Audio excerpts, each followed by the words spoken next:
पिबत भागवतम रसमालयम की इस श्रृंखला में आपका हार्दिक अभिनंदन है। श्रीमद् भागवत महापुराण की भाव यात्रा छठे स्कंद के तृतीय अध्याय तक आ पहुंची। छठे स्कंद के प्रथम और द्वितीय अध्याय में पापात्मा अजामिल, जिसने जीवन भर पाप कर्म किए, मरने का समय जब निकट आया, यमदूत उसको लेने के लिए आए। यमदूतों के भय के मारे उसने अपने छोटे पुत्र, जिसका नाम नारायण था, उसको जोर जोर से बुलाना आरंभ किया। तो नारायण नाम की ध्वनि पुत्र तक पहुंच तो गई थी। पुत्र तो अपने सखाओं के साथ खेल रहा था, किंतु नारायण नाम की जो आवाज है वह वैकुंठवासी उस नारायण के पास पहुंची और भगवान के जो पार्षद हैं अजामिल को बचाने के लिए आ पहुंचे। यमदूत पहले से आ खड़े थे, अजामिल की प्राण शक्ति का कर्षण कर रहे थे, खींच रहे थे। दोनों पक्ष में विवाद हुआ। ये सारे प्रसंग पिछली श्रृंखला में आपके समक्ष रखे जा चुके हैं। अब देखिए, भगवान के पार्षदों ने अजामिल को यमदूतों से छुड़ा लिया, अजामिल की मुक्ति हो गई। किंतु यमदूत जो हैं वो बड़े निराश हुए और निराश होकर के यमराज जी, जो उनके स्वामी हैं, जो समस्त प्राणियों के कर्मों के फल के अनुसार दंड आदि का विधान करते हैं, यमराज जी के पास जाकर के क्या उन्होंने कहा है और क्या उनका संवाद रहा है, यही बात राजा परीक्षित के द्वारा पूछी जा रही।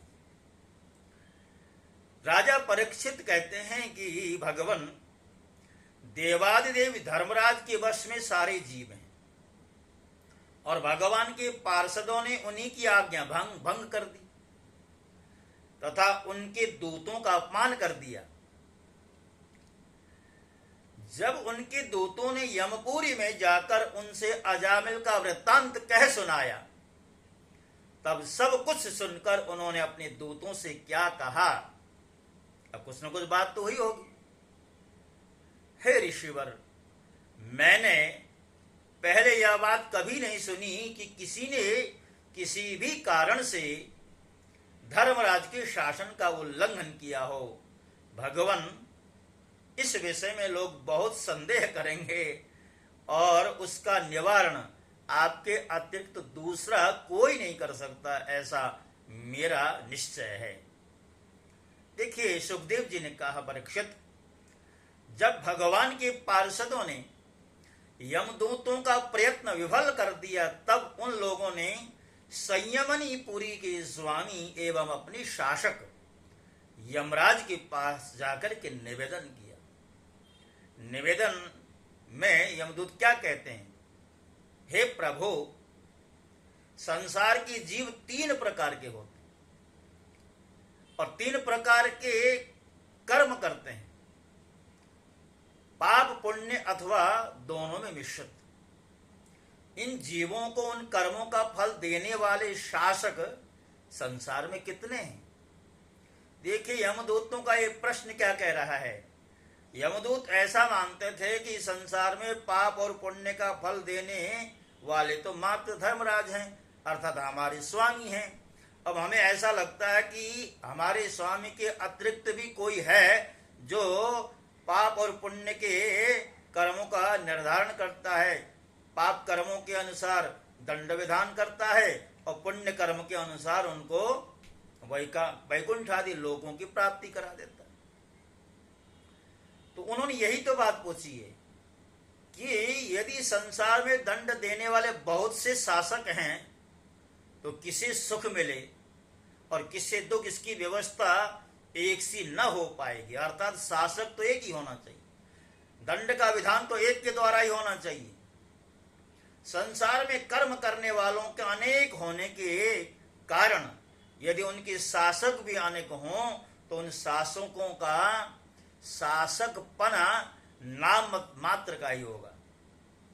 अब जैसे एक सूक्ति है, नश्यन्ति बहुनायकाः, अर्थात कोई दल है तो दल का एक नायक हो तो वो दल सफल हो सकता है किसी भी कार्य, किंतु जब दल में बहुत सारे नायक बनते हैं तो वो नायक जो है कोई इधर जाने के लिए कहता है, कोई इधर से जाने के लिए कहता है, कोई सीधे जाने के लिए कहता है। यानी जब एक ही दल में अनेक नायक होते हैं तो फिर वो दल नष्ट होता है, इसलिए कहना पड़ा कि नश्यन्ति बहुनायका। जैसे एक सम्राट के अधीन बहुत से नाम मात्र के सामंत होते हैं, इसलिए हम तो ऐसा समझते हैं कि अकेले आप ही समस्त प्राणियों और उनके स्वामियों के भी अधीश्वर हैं।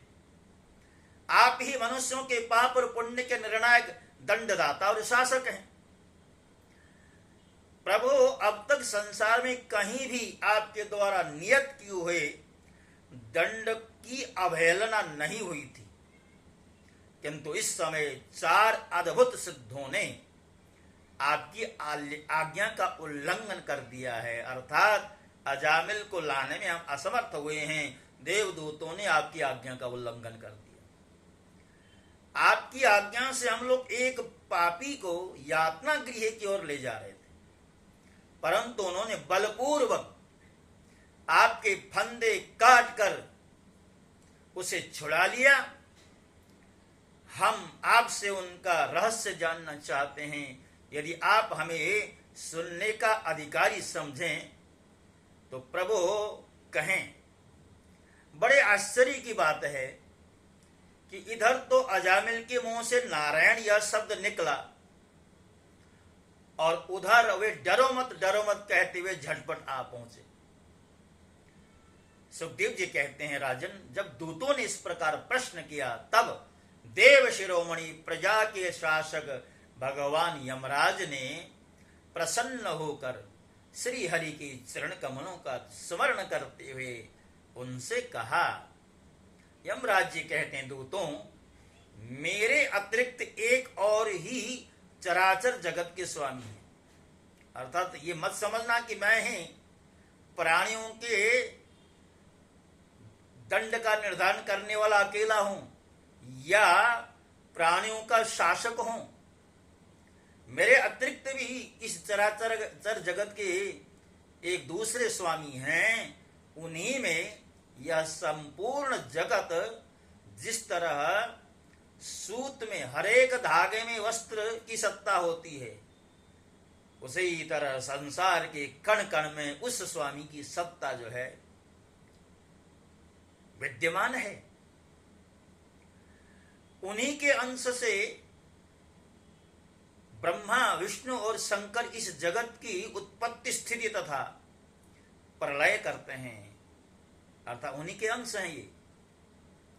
उन्होंने इस सारे जगत को नथे हुए बैल के समान अपने अधीन कर रखा है। जैसे नथे हुए बैल जिनकी रस्सी जिसके हाथ में होती है, तो रस्सी पकड़ने वाला जो व्यक्ति होता है रस्सी के सारे बैलों को हाँक सकता है, रुकने के लिए कह सकता है, चलने के लिए कह सकता है।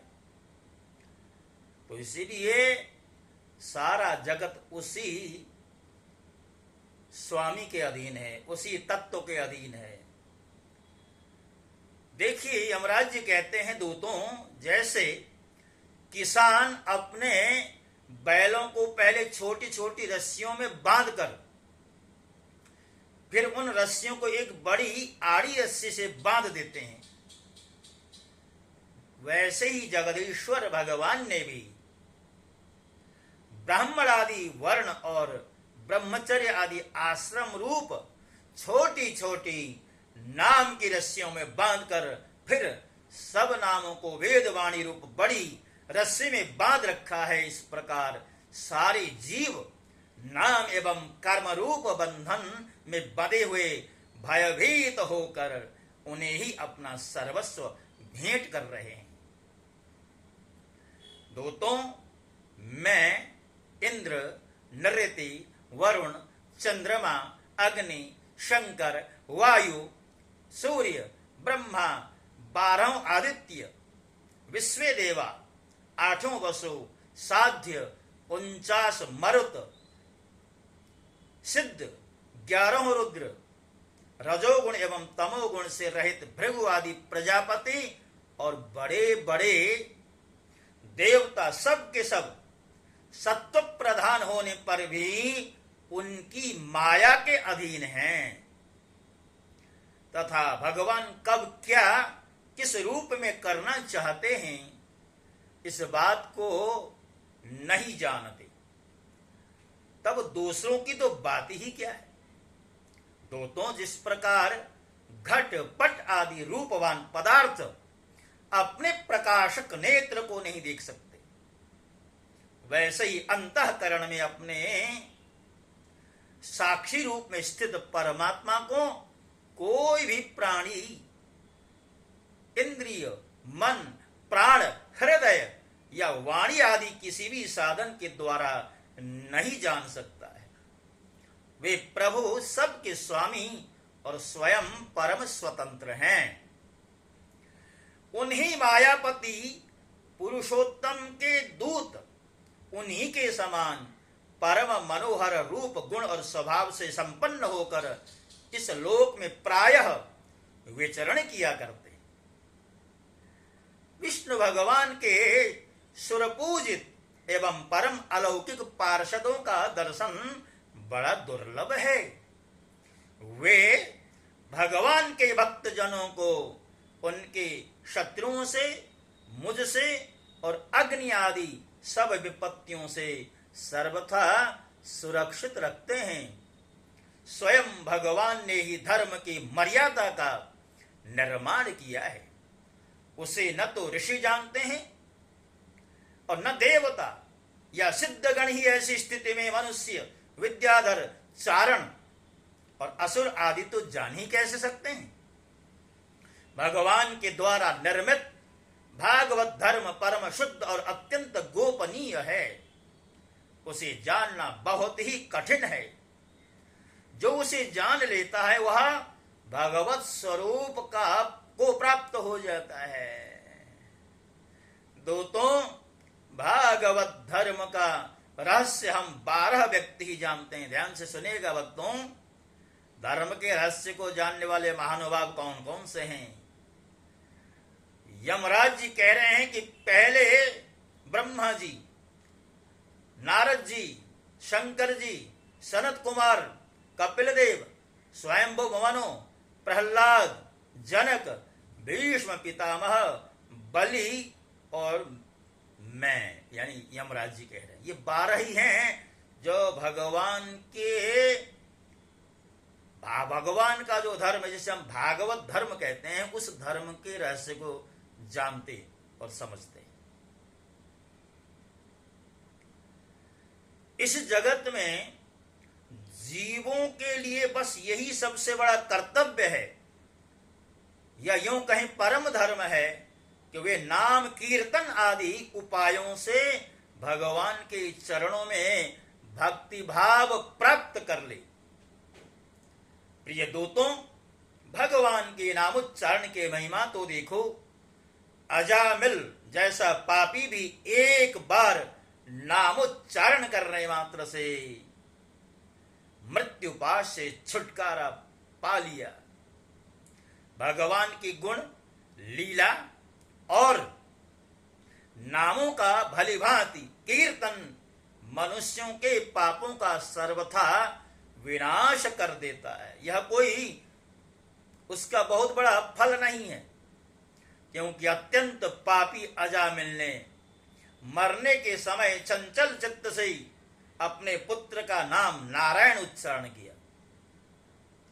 इस नामाभास मात्र से ही उसके सारे पाप तो क्षीण हो ही गए और मुक्ति की भी प्राप्ति हो गई। बड़े बड़े विद्वानों की बुद्धि कभी भगवान की माया से मोहित हो जाती है।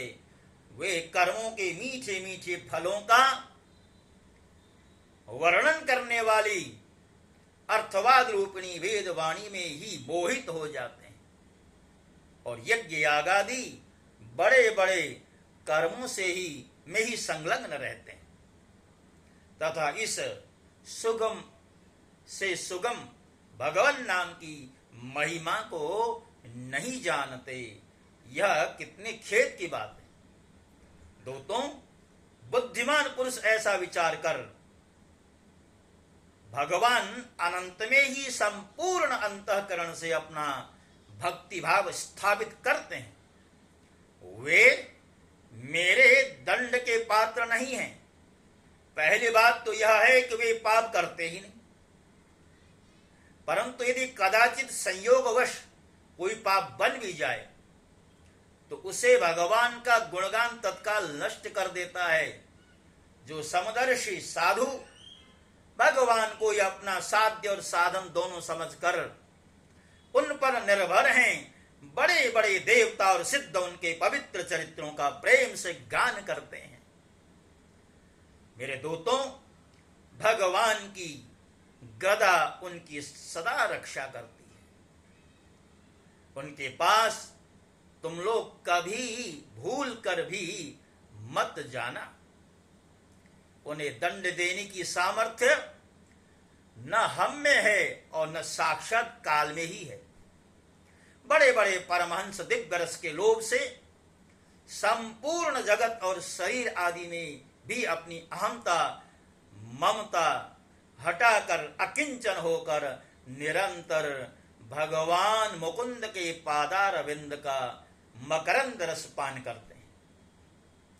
जो दुष्ट उस दिव्य रस से विमुख है और नरक के दरवाजे घर गृहस्थी की तृष्णा का बोझ बांधकर उसे ढो रहा है, उन्हीं को मेरे पास बार बार लाया करो। जिनकी जीभ भगवान के गुणों और नामों का उच्चारण नहीं करती, जिनका चित्त उनके चरणारविंदों का चिंतन नहीं करता और जिनका सिर एक बार भी भगवान श्री कृष्ण के चरणों में नहीं झुकता, उन भगवत सेवा विमुख पापियों को ही मेरे पास लेकर के आना। आज मेरे दूतों ने भगवान के पार्षदों का अपराध करके स्वयं भगवान का ही तिरस्कार किया है। यमराज जी की महानता देखिए। भगवान के पार्षदों के साथ जो कहा सुनी यम राज्य के दूतों की हुई थी, उस कहा सुनी को भी एक तरह से अपने दूतों का देवदूतों के प्रति किया हुआ अपराध समझ रहे हैं। अब देखिए, यम राज्य कहते हैं देवदूतों का जो अपराध तुमने किया है वो अपराध न केवल देवदूतों का है, अभी तो मेरा भी और भगवान का भी। पुराण पुरुष भगवान नारायण हम लोगों का यह अपराध क्षमा करें। हम अज्ञानी होने पर भी हैं उनके निज जन, अर्थात हम भगवान के अपने हैं और उनकी आज्ञा पाने के लिए अंजलि बांधकर सदा उत्सुक रहते हैं। अतः परम महिमा मनवित भगवान के लिए यही योग्य है कि वे क्षमा कर दें। मैं उन सर्वांतर्यामी एक रस अनंत प्रभु को नमस्कार करता हूं। यमराज जी कह रहे हैं भक्तों। सुखदेव जी कहते हैं परीक्षित, इसलिए तुम ऐसा समझो कि बड़े बड़े पापों का सर्वोत्तम अंतिम और पाप वासनाओं का भी निर्मूल कर डालने वाला प्रायश्चित यही है कि केवल भगवान की गुणों लीलाओं और नामों का कीर्तन किया जाए। इसी से संसार का कल्याण हो सकता है। जो लोग बार बार भगवान के उदार और कृपा पूर्ण चरित्रों का श्रवण कीर्तन करते हैं, उनके हृदय में प्रेममयी भक्ति का उदय हो जाता है। उस भक्ति से जैसी आत्मशुद्धि होती है वैसी कृष्ण चांद्रायण आदि व्रतों से नहीं होती। जो मनुष्य भगवान श्री कृष्ण चंद्र के चरणारविंद मकरंद रस का लोभी भ्रमर है, वह स्वभाव से ही माया के अपारतम्य दुखद और पहले से ही छोड़े हुए विषयों में फिर नहीं रमता। किंतु जो लोग उस दिव्य रस से विमुख हैं, कामनाओं ने जिनकी विवेक बुद्धि पर पानी फेर दिया है, वे अपने पापों का मार्जन करने के लिए पुनः प्रायश्चित रूप कर्म ही करते हैं। इसमें होता यह है कि वे फिर कर्मों की वासनाओं में फंसते रहते हैं। परीक्षित, जब यमदूतों ने अपने स्वामी धर्मराज के मुख से इस प्रकार भगवान की महिमा सुनी और उसका स्मरण किया, तब उनके आश्चर्य की सीमा न रही। तभी से वे धर्मराज की बात पर विश्वास करके अपने नाश की आशंका से भगवान के आश्रित भक्तों के पास नहीं जाते, और तो क्या वे उनकी ओर आंख उठा करके भी नहीं देखते। यह परम गोपनीय इतिहास है, यह रहस्यों से भरा है। कहते हैं कि अगस्त्य जी ने श्री हरि की पूजा करते हुए मुझे यह रहस्य बताया था। ये कौन कह रहा है? ये कह रहे हैं महात्मा सुखदेव जी। तो भक्तों, भगवान श्री कृष्ण के नाम का इतना बड़ा महात्म्य है, भगवान नारायण के नाम का इतना बड़ा महात्म्य है। एकोपि कृष्णस्य कृत प्रणामो दशाश्वमेधो बवृथेन तुल्य दशाश्वमेधि पुनरेति जन्म कृष्ण प्रणामी न पुनर्भवाय। एक बार भी भगवान को आप प्रणाम करते हैं, भगवान का नाम लेते हैं, तो समझ लीजिए आपने 10 अश्वमेध यज्ञ कर लिए। और फिर इस बात को यहां पर दोहराया गया, 10 अश्वमेधों को संपन्न करने वाला हो सकता है कि पुनः इस संसार में बार बार जन्म ले, बार बार मृत्यु को प्राप्त हो, किंतु एक बार जिसने भगवान श्री कृष्ण को प्रणाम किया, उनके चरणारविंद में अपना मस्तक रख दिया, उनके नाम गुणों का गायन किया, वह कभी संसार में लौट करके नहीं आता। तो आज की श्रृंखला यहीं पर विश्राम लेती है। भक्तों, पुनः एक प्रार्थना के साथ कि हमारे इस चैनल को और आगे बढ़ाने में हमारी मदद करें, हमारे चैनल को सब्सक्राइब कर दीजिए। तो अब आपसे विदा होने का समय आ गया है। ओम नमो भगवते वासुदेवाय। भागवत भगवान की जय।